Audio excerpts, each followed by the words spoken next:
He was sitting in the corner of his own coffee shop when the girl behind the counter pointed at him and laughed. Not at something nearby. Not at a friend's text. At him, the man in the gray polo and the scuffed shoes, sitting alone at a table with a coffee ring on it that had been there for weeks. She laughed at him like he was something that had wandered in off the street and hadn't figured out yet that he didn't belong. And here's the thing. He built that shop. Every inch of it. The counter she was leaning against. The espresso machine she was ignoring. The cup in his hand, with the motto printed on the side. "This table is yours." He wrote that line himself. His name is James Okafor. 21 years ago, he was 31 years old, broke, and working out of a rented garage in a part of town that didn't have a single coffee shop because nobody had ever thought the people who lived there deserved one. He built a wooden cart by hand. Not a metaphor. Actual wood.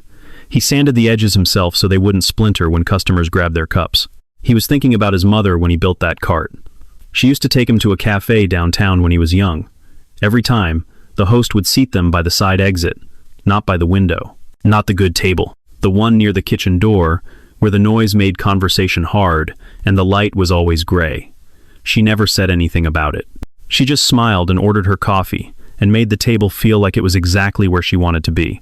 James promised himself, standing in that rented garage with sawdust on his shoes, that if he ever built something, every single person who walked through the door would get the window seat. That cart became a storefront. That storefront became 5. 5 became 20. Then 30. Then 38. Iron Root Coffee now stretched across 3 states, known for its seasonal menu, its hand-roasted beans, and that motto on every cup. He thought he'd built something that meant it. He was wrong. But he didn't find out until a Tuesday morning, when his assistant Janet walked into his office on the 11th floor and set a plain white envelope on his desk. "You need to read this today," she said. "Not tomorrow. Today. Inside." 27 printed reviews from an independent customer feedback platform, all from the same location. The flagship store, the first real building Iron Root had ever occupied, the one James had opened with money borrowed from his mother's retirement savings, the one where he'd poured the first cup himself and handed it to a stranger for free. He read the first review, then the second, then the third. Then he put the envelope down and looked out the window for a long time. The reviews were not about the coffee. Words came back to him in pieces, invisible, unwelcome, like I wasn't supposed to be there. 19 out of 27 mentioned the same thing. Not the wait times, not the prices, the staff, the way certain customers were made to feel like guests who had arrived at the wrong address. James pulled up the internal dashboard on his laptop. The flagship store's customer satisfaction score, 37th out of 38 locations. The store he built first was now the second worst in the entire chain. He called Phil Norris, the store manager, and asked him to walk through what was happening. Phil's voice was smooth and practiced. The way someone sounds when they've already prepared the answer before the question was asked. "Customers leave bad reviews when they don't get what they want," Phil said. "My team is hitting all the sales targets. The numbers are solid." James sat with that for a moment. "The satisfaction score is 37th, Phil. Satisfaction scores are subjective. You can't really quantify how people feel." James thanked him, hung up, and sat in his office for a long time. He recognized that voice. He'd heard it before, in other buildings, from other people who had made peace with something they should have fixed. He wasn't going to fix it from the 11th floor. He knew that much. That night, he drove to the flagship alone, parked across the street, engine off, just before 9 o'clock. Through the glass front, he could see 2 young women behind the counter. One was scrolling on her phone. The other was wiping down the same section of counter, over and over, without actually cleaning it. A customer walked in. A man in work clothes, boots still dusty from whatever site he'd come from. He stood at the counter. No one looked up. He waited nearly a full minute before anyone acknowledged he existed. James gripped the steering wheel. He pulled up the employee schedule on his phone. 12 staff members listed. 2 names appeared on every peak hour shift. Brooke Langley and a barista named Shay. Then one name appeared only in the dead zones, 5 a.m. to 8 a.m. And the late closings, every single week, for 5 months straight. Rosa Medina. He stared at that name. Under it, in the scheduling system's notes field, a handwritten annotation from whoever had last updated the entry. Back support only. He took a screenshot. Then he started the car.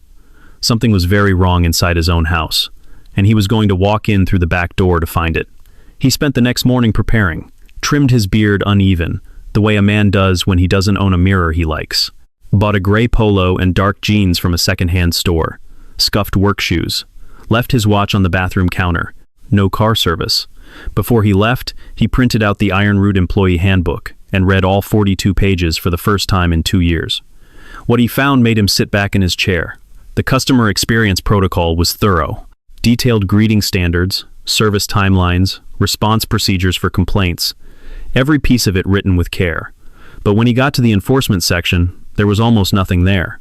No audit mechanism. No anonymous reporting channel. No regular check from above the store level. The entire protocol rested on one assumption, that people would follow it because it was the right thing to do. James closed the handbook.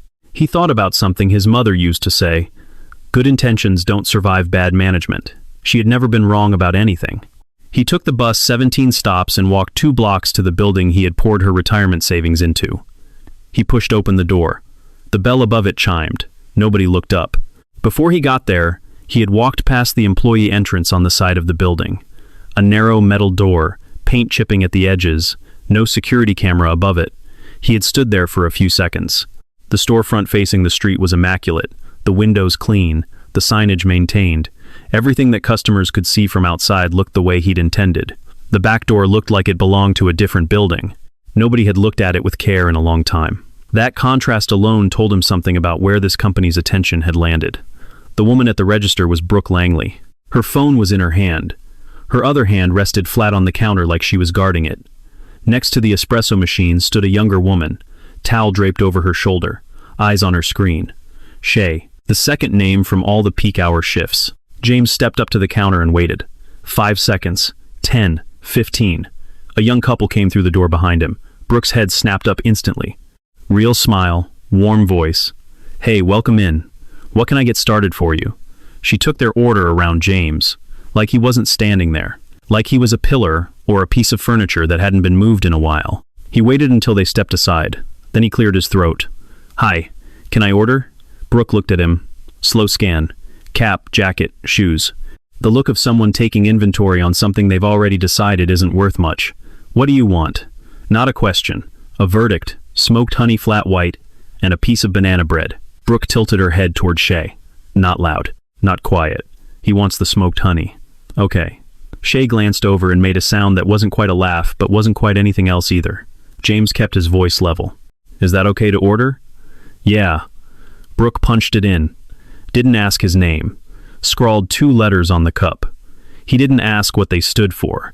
He paid cash. She took the bills with 2 fingers, like the paper itself was the problem. She set his change on the counter. Not in his hand, on the counter. 3 coins. He picked them up one by one. He took his drink and his banana bread to the corner table. There was a coffee ring on the wood, dark and fully dried.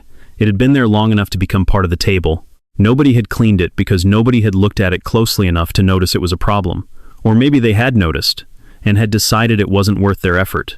He sat down. Took 1 sip of the flat white. He almost set it back down.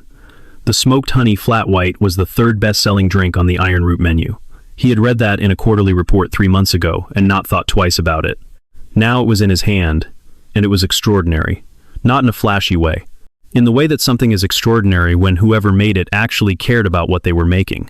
There was a specific decision, in every layer of it. Smoke balanced against sweetness. The milk texture exactly right.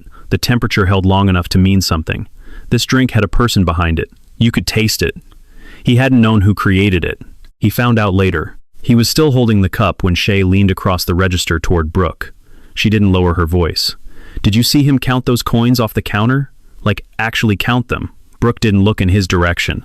"I don't know why people come in here looking like that. This is not that kind of place. McDonald's is 2 blocks over. He's gonna sit there for 2 hours on 1 coffee. Watch. They always do. Never tip, and then they take up the table during the rush."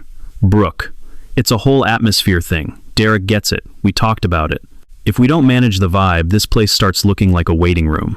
For real. Some people just don't fit what we're building, you know? You can tell just by looking." James set the banana bread down on the table. 1 piece, half-eaten. He looked at the coffee ring, then at the cup in his hand. The motto curved around the side. "This table is yours." He put the cup down. He stayed for another 40 minutes. He watched. He watched Brooke greet every well-dressed customer with her real smile, the warm one she kept switched off the rest of the time. He watched her hand a black man his drink without a word, without eye contact, without saying his name. He watched Shay turn away from an older woman who was trying to ask a question so she could take a selfie in front of the seasonal display. When he left, nobody said goodbye. Nobody noticed him go. James stood on the sidewalk outside his own store, in the city where he'd grown up without ever once seeing a coffee shop in his own neighborhood, because nobody had thought the people there deserved one. Then he took out his phone and typed a message to his VP of operations. Andre, clear the schedule for next week. All of it. James, you've got the investor call on Thursday. All of it. I'm going back in, not as the founder, as nobody. Make sure no one in that building knows who I am. The next morning he called Andre again. I need a cover. Transfer trainee from the northern location. Name in the system. Henry Ward. Can you set that up in 48 hours? Andre exhaled slowly. I can have HR and legal handle this directly. We pull the footage. We terminate the 2 cashiers, done by Thursday. If I fire 2 cashiers, I fix 1 shift in 1 store. I need to know how deep this goes. Silence on the line. How long do you need? 4 days. He clocked in as Henry Ward the next morning at 5:15 a.m. The shift lead was already there. Rosa Medina was 28 years old, with her hair pulled back and her apron already stained before the store had even opened. She moved behind the counter the way experienced people move when the work isn't a performance anymore. It's just the work. No wasted motion. Every step purposeful. She was pulling shots, steaming milk, restocking cups, wiping the bar in one continuous loop that never paused. She told James where the lids were kept without looking up. Second cabinet under the sink. Not the first. First one is sanitizer. You mix those up, your espresso tastes like a swimming pool for a week.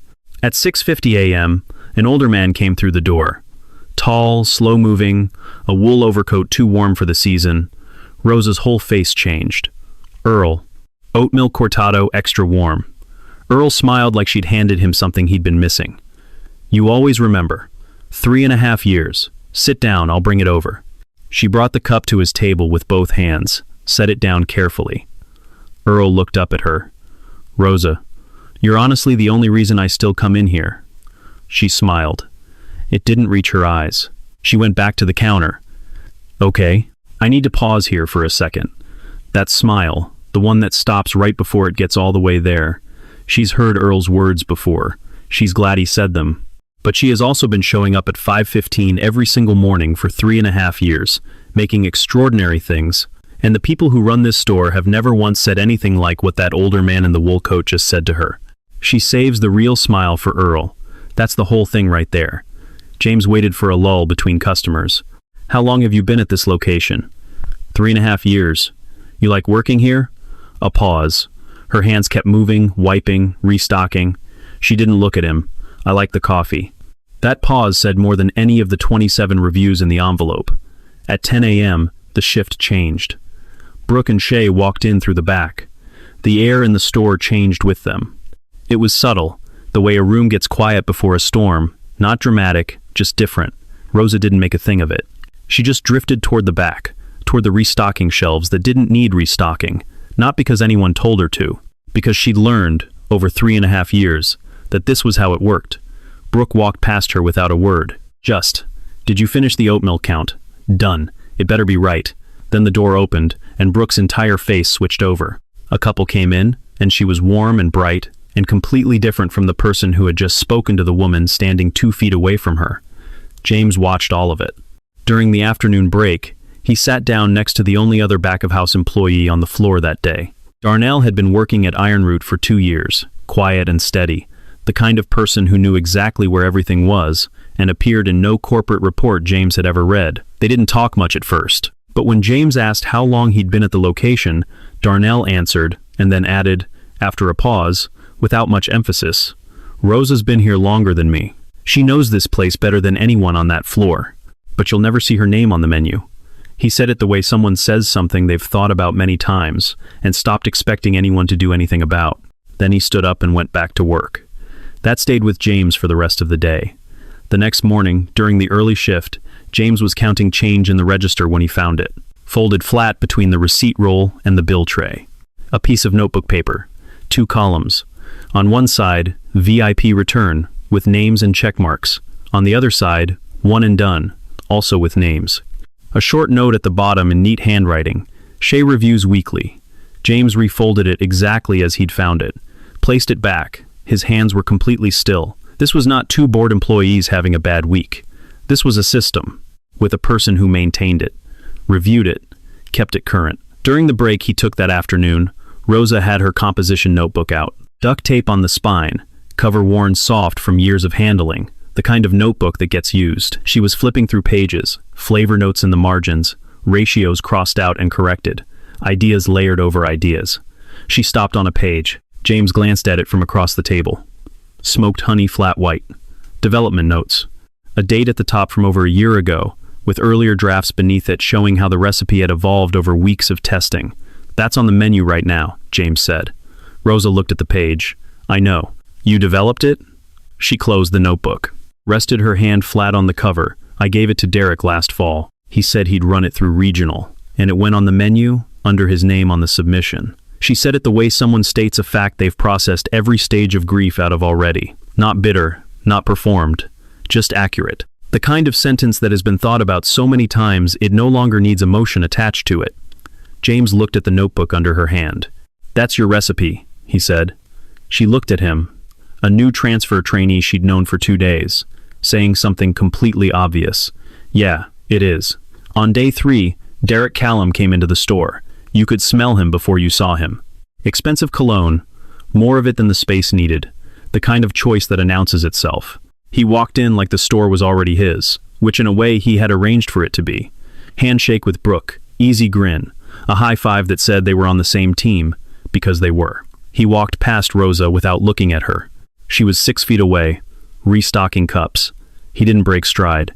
He introduced himself to James, took one look at him, and said, New transfer. Good. Stay close to Brooke. She'll show you how things work here. She's the heart of this operation. Rosa's hands kept moving. One cup, then another. James asked carefully, Who developed the mango cold brew? I had it yesterday. It's exceptional. Derek's smile widened. Regional initiative, last spring. That one was mine. I like to stay involved in the creative side. James nodded slowly, said nothing else. Rosa steadied a cup that had started to tilt, set it back straight, kept going. That afternoon, James offered to help count the tip pool at closing. Shay stepped between him and the register. I handle the tips. Doesn't the policy call for an equal split? The policy says a lot of things. Practically speaking, front of house earns tips. Support staff gets a support share. When Shay stepped out to take a call, James checked the POS. He photographed the screen. Brooke and Shay. 75% of all tips collected. Rosa, Darnell, and 2 other employees. 25% divided 4 ways. Same hours worked. 1/5 of the money. Then, near closing, a woman came through the door. She was somewhere in her mid-50s, hospital scrubs, a work lanyard, the particular kind of tired that lives in the face of someone who has been taking care of other people all day. She ordered a vanilla latte and a piece of coffee cake. She sat down, took off her jacket, and waited. Brooke called out the order. Nadia. The woman stood up and walked to the counter. My name is Nadine. Brooke looked up just long enough to slide the cup across. Here you go. Nadine looked at the cup, at Brooke, at the cup again. She set it back on the counter with both hands, carefully, like she was being very deliberate about not doing something she wanted to do. She turned and walked out the door without her order. James followed her. She was on the bench outside, hands in her lap, not looking at anything in particular. James sat down next to her. They were quiet for a moment. Are you all right? She turned to look at him. Her eyes held a specific kind of tired that wasn't about this afternoon. It was the tired of someone who has had this exact experience enough times that the surprise is long gone. All that's left is a low, constant wait. I worked 12 hours today, she said. I just wanted to sit somewhere nice and have someone get my name right. That's really all I wanted. James looked at his hands for a second. You deserve that. You still do. Nadine almost smiled. Didn't quite get there. She stood up, dropped the cup in the trash on her way past, and walked toward the parking lot.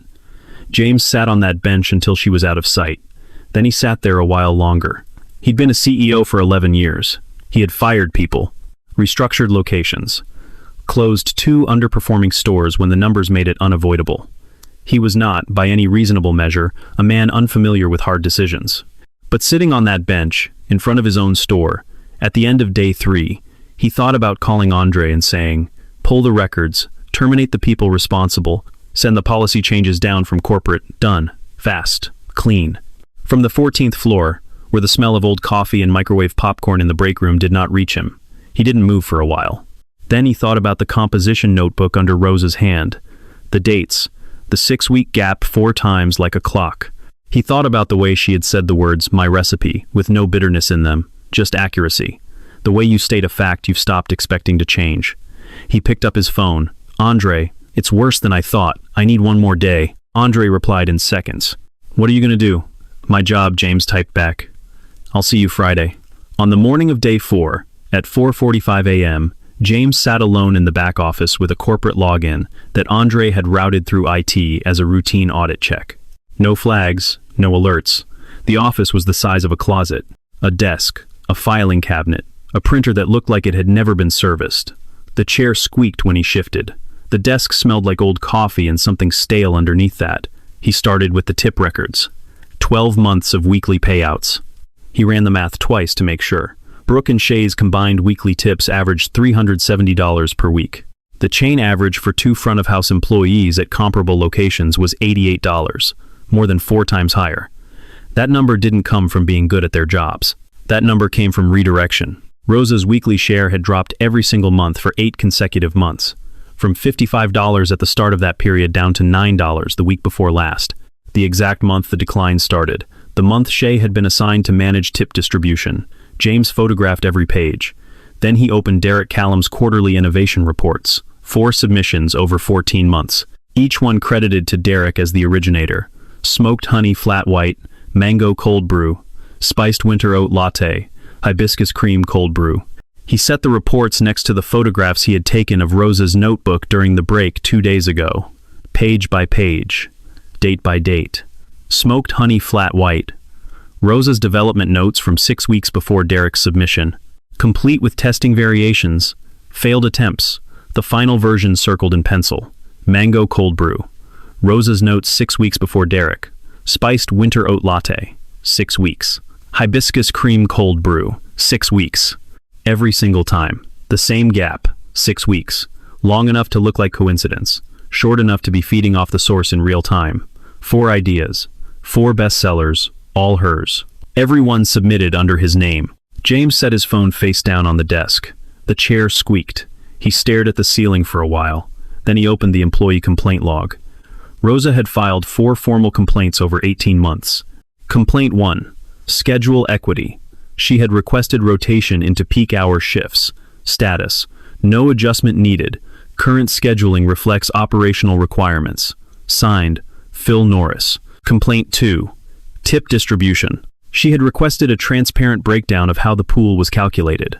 Status. Tip management falls within store-level discretion. No further action. Signed, Phil Norris. Complaint 3. Credit for menu contributions. She had named the smoked honey flat white specifically. Status. Menu development is a regional function. Individual contributions are noted internally. Signed, Phil Norris. Complaint 4. Work environment. Filed 8 weeks ago. Status. Under review. Signed, Phil Norris. No follow-up, no resolution date, no action taken, just sitting there. James stared at the 4th entry for a long time. He opened Brooke Langley's employee file, scrolled past the standard fields. Emergency contact, Derek Callum. Relationship, stepfather. James put the phone face down on the desk. The chair squeaked when he shifted his weight. He didn't move again after that. He sat completely still. In the dark windowless room at 5 in the morning, with the refrigerator humming through the wall and the smell of stale coffee in the air around him, the entire structure assembled itself in his mind all at once. Not piece by piece. All of it, together, at the same time. Derek protected Brooke. Brooke ran the floor. Shay built and maintained the invisible machinery beneath it. The list, the tip redirection. The culture of selective welcome that turned a store founded on one principle into a place practicing the opposite.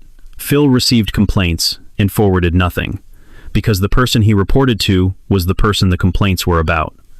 Rosa had no path above Phil, a closed loop, every piece supporting every other piece, a machine designed to keep running by ensuring that no one who could see how it worked would ever get close enough to look. James exhaled slowly. He picked the phone up and looked at the screen one more time. Derek Callum, stepfather. He thought about the expression on Rosa's face when Derek had walked past her without looking, about the way she had steadied the cup that tilted without breaking her rhythm, about the 4 complaints she had filed, and the 4 signatures that had sent them nowhere. 3.5 years. She had been carrying this for 3.5 years, and filing complaints, and showing up at 5:15, and painting sunflowers on a tip jar for a team that would put someone else's name on how to empty it. He looked at the jar on the shelf for a long time. Then he stood up. The ceramic tip jar was on the corner shelf where it had been every morning this week. Hand-painted. Sunflowers on one side, the Iron Root logo on the other, the brushwork careful and deliberate, the kind of thing someone makes when they believe in the place they're making it for. A sticky note on the front. All tips go through Shay. James picked the jar up, turned it over in his hands. On the bottom, small letters, slightly faded, for the team. R.M. Rosa had made this jar. For a team that had emptied it and put someone else's name on how to fill it. He set it back on the shelf, like it was evidence, because it was. He took out his phone and called Andre, legal and HR. Friday confirmed? Confirmed. Conference room is booked. All 12 employees, 8 a.m. One more thing. Set up the projector screen. I want to show them something. What? James looked at the jar one more time. The sunflowers. The initials. The truth, he said. I'll see you then. He turned off the light and walked out. Friday, 8 a.m. The flagship was closed to customers. Every staff member was in the conference room, 12 plastic chairs, fluorescent lights, the faint vibration of the espresso machine coming through the wall. Brooke sat second row, phone in hand, mildly irritated about the mandatory meeting. Shay next to her, saying something under her breath that made Brooke smirk. Derek Callum sat in the front row, jacket pressed, arms spread wide, the posture of a man who has decided the room belongs to him before anyone else arrives. His cologne had gotten there first. Rosa sat in the back row, hands folded, shoulders slightly forward, the posture of someone who has been told, through years of small signals, that this is where she belongs. She didn't know why she'd been asked to attend. She expected nothing, because this company had given her nothing to expect. At 8:02, the door opened. James walked in, gray polo, scuffed shoes, baseball cap in his hand this time. The room went quiet before he reached the front. Brooke squinted, recognition trying to climb through disbelief, not quite making it yet. Shay stopped moving entirely. James stood at the front of the room. He let the silence hold. 5 seconds. 7. 4 days ago, I walked into this store and stood at the counter for over a minute while customers who arrived after me were served ahead of me. Nobody moved. When I ordered, my change was set down on the counter instead of my hand. 2 letters were written on my cup, and before I finished my drink, I heard myself described from 6 feet away as someone who didn't belong here, as someone who should have found a different place. Brooke's expression had frozen somewhere between performance and panic. My name is James Okafor. I built this store 21 years ago with money I borrowed from my mother. I welded the first cart myself. I wrote the motto that's on every cup you hand to every customer. He reached into his jacket pocket. He held up the folded notebook paper. This was inside the register drawer. He opened it, read 2 names from the VIP return column, then 3 from the one and done column. The last name he read was Henry Ward. That was me, the day I walked in as a customer. You added me to the list the same afternoon. Shay swallowed. James set the paper on the table, turned to the screen. 12 months of tip distribution data, large enough to read from every seat. Brooke and Shay, 75%. Rosa, Darnell, and 2 back-of-house employees, 25%, split 4 ways, same hours. 1/5 of the income. He clicked to the next slide. Derek's quarterly reports on the left. Photographs of Rosa's notebook on the right, dates circled in red, 4 recipes. 6 weeks between Rosa's handwritten development notes and Derek's official submission. Every single time. Derek's jaw was tight. His hand was pressing down hard on his knee. The development process at the regional level involves, I'm not finished. Not louder, just lower. And somehow that was worse than loud. 3rd slide. 4 complaint records. All filed by Rosa Medina. All marked resolved. All signed by Phil Norris. Each one going nowhere because the person Phil reported to was the person the complaints were about. James looked at Derek directly. Brooke Langley's emergency contact is listed as Derek Callum. Relationship, stepfather. Derek's face didn't drain like Brooke's had. It hardened. The calculation of a man running out of options and checking for exits. James set 3 envelopes on the table. He slid the first one toward Shay. Shay, you're terminated. You built the system. The list in that drawer. The tip management you took control of. The culture of sorting customers into welcome and unwelcome. You didn't just participate in it. You engineered it and kept it running. Shay's chin was shaking. She picked up the envelope without opening it. Second envelope. Brooke, terminated. You ran a version of hospitality in this store that only applied to people you'd already decided deserved it. You did it openly, repeatedly, and on behalf of a building that was founded on the opposite principle. Brooke was staring at the table. Her hands were clasped tight, knuckles white. Third envelope. Derek was already on his feet. I have legal representation. James set the envelope on Derek's chair. So do I.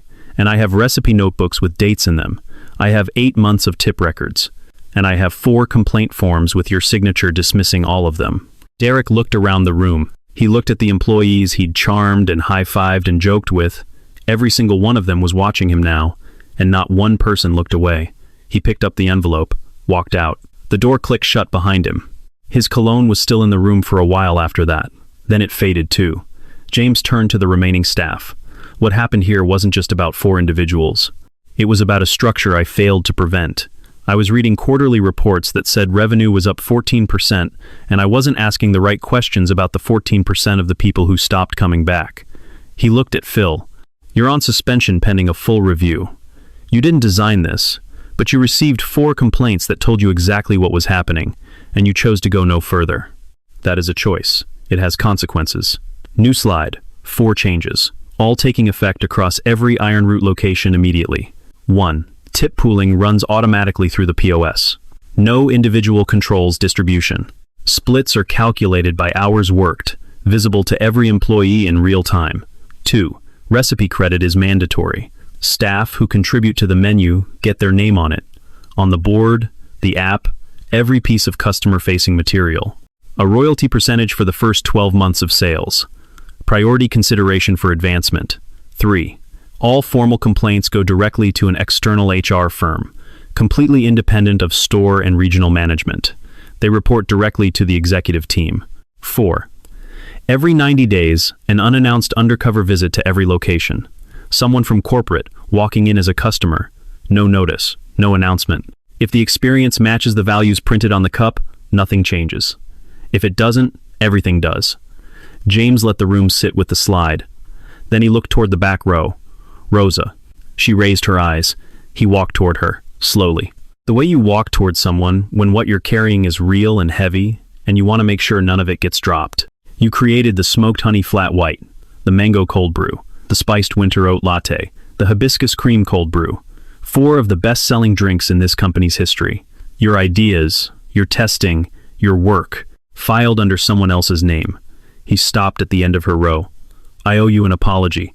Not for what Brooke and Shay did, for not being in this building, for being close enough to see the satisfaction scores drop and not close enough to understand what they meant. Rosa pressed her lips together. Her eyes were bright, not the way eyes get right before they overflow, the other way. The way they get when something you gave up waiting for finally arrives. She nodded once. Slow, not agreement, acknowledgement. The nod of someone who has been carrying a weight alone for long enough that the act of setting it down is almost physical. James slid a folder across the seat beside him. This is a formal offer for lead menu developer for the flagship and all regional locations. Your 4 recipes will be credited under your name across every menu in the company, retroactively, effective today. Your salary reflects the full value of those contributions, backdated to the date of your first recipe submission. He paused. There's also a check inside. 14 months of tip corrections, calculated to the cent. Rosa stood up. She walked to the front of the room. No rush. Each step deliberate. She opened the folder, offer letter, check, and a name badge. Rosa Medina, lead menu developer. She held it in her palm, ran her thumb across her own name. Once, twice, the way you touch something you have imagined holding for a long time. The room was absolutely quiet. I want to tell you, she cried, but she didn't. She just went very, very still. The kind of stillness that says, I am taking this seriously. I have been waiting long enough that I will not waste this moment on anything other than what it is. She looked at James, 2 seconds, then at the badge, Thank you, 2 words, quiet and steady. Not the thank you of someone receiving a gift. The thank you of someone getting back what was always theirs. Nobody clapped. The silence in that room said more than applause could. Rosa walked out through the conference room door, through the hallway, out onto the store floor.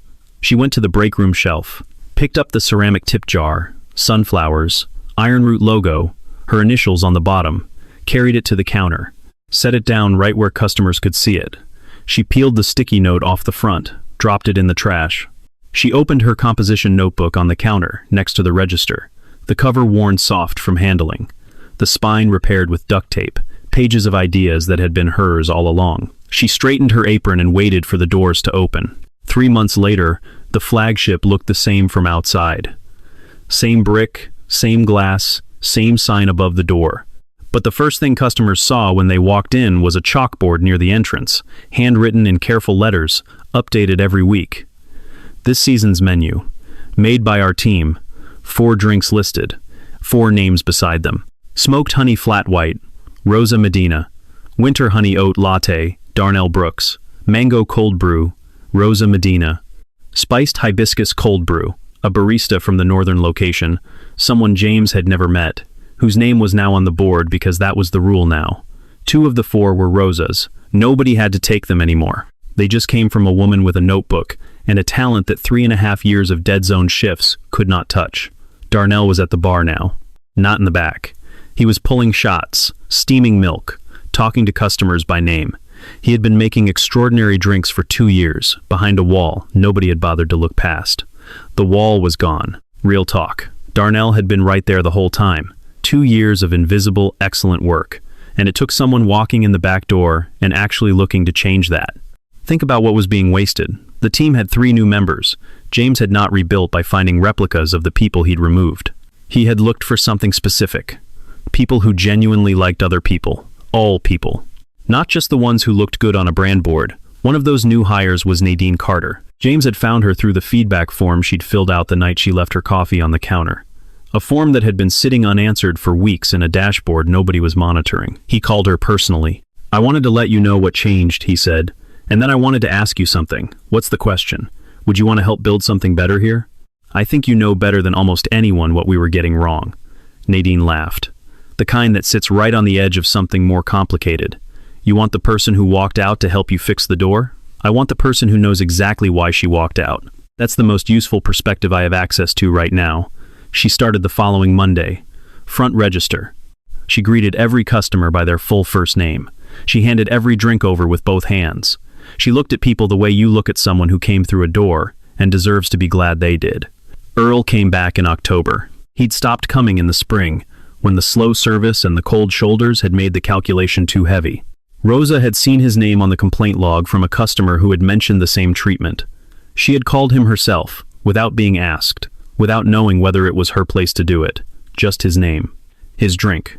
The time his table would be ready. He walked through the door with his wool coat and his slow steps, and stood for a moment in the entrance, just looking. Like he was checking if it was safe. The barista behind the bar looked up. Smiled. "Earl. Oat milk cortado, extra warm. Window table is yours." Earl didn't move for a second. He looked at the barista. Then at the table by the window. Then back at the barista. "How do you know my name?" Rosa put together a list of our regulars. "You're at the top." Earl laughed, short and surprised. The sound of a man who had forgotten what it felt like to be expected somewhere. He sat at the window table, the one with the best light.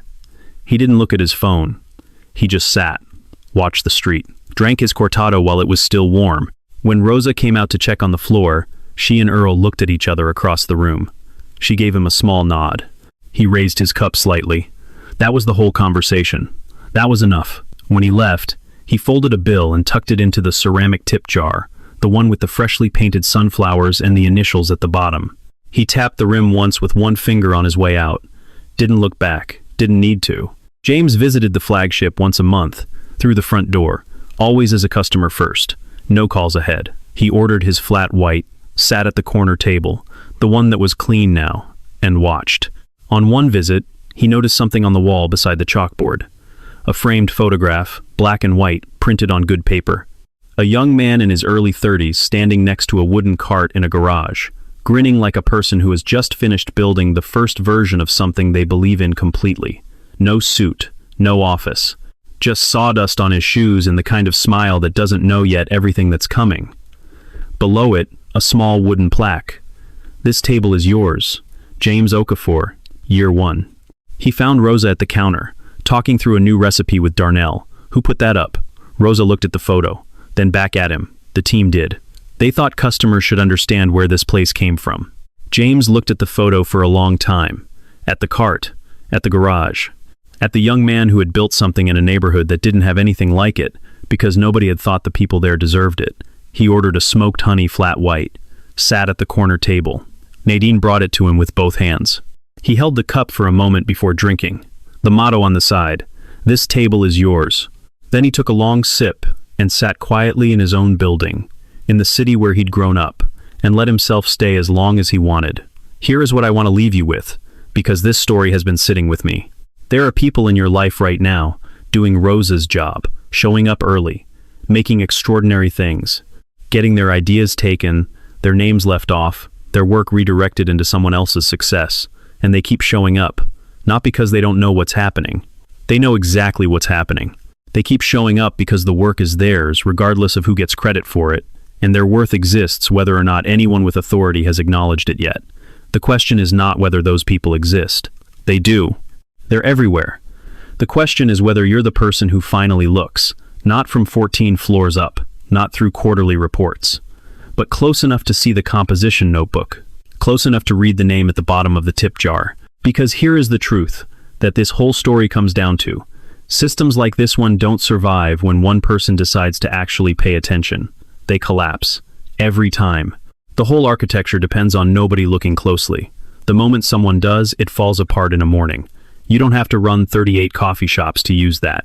You just have to look. If this one landed somewhere real for you, leave a like so it reaches more people who need to hear it. And if you've ever been Rosa in your own story, or if you know someone who is, drop it in the comments. These things matter more when they're not carried alone. I'll see you in the next one.